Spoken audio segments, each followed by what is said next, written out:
जय जय श्री राधे। गीता अध्याय 3 श्लोक 3।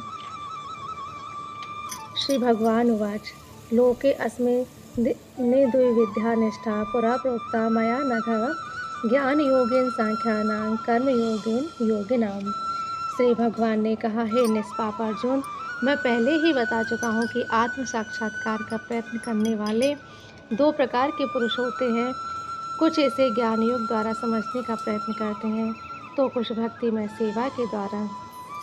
तात्पर्य: द्वितीय अध्याय के 39वें श्लोक में भगवान ने दो प्रकार की पद्धतियों का उल्लेख किया है, सांख्य योग तथा कर्मयोग तथा बुद्धि योग। इस श्लोक में इनकी और अधिक स्पष्ट विवेचना की गई है। सांख्य योग अथवा आत्मा तथा पदार्थ की प्रकृति का विश्लेषक अध्ययन उन लोगों के लिए है जो व्यवहारिक ज्ञान तथा दर्शन द्वारा वस्तुओं का चिंतन एवं मनन करना चाहते हैं। दूसरे प्रकार के लोग कृष्ण भावनामृत में कार्य करते हैं, जैसा कि द्वितीय अध्याय के 61वें श्लोक में बताया गया है।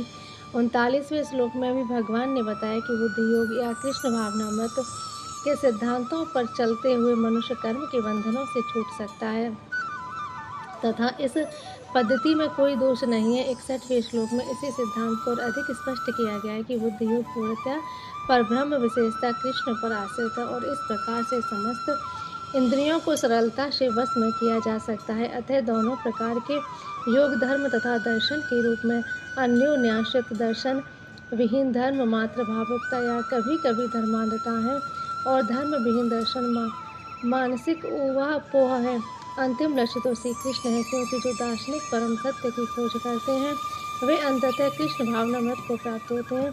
इसका भी उल्लेख भगवद गीता में मिलता है। संपूर्ण पद्धति का उद्देश्य परमात्मा के संबंध में अपनी वास्तविक स्थिति को समझ लेना है। इसकी अप्रत्यक्ष पद्धति दार्शनिक चिंतन है, जिसके द्वारा क्रम से कृष्ण भावनामृत तक पहुंचा जा सकता है। प्रत्यक्ष पद्धति में श्री कृष्ण भावनामृत का मार्ग श्रेष्ठ है, क्योंकि इसमें दार्शनिक पद्धति द्वारा इंद्रियों को विमल नहीं करना होता।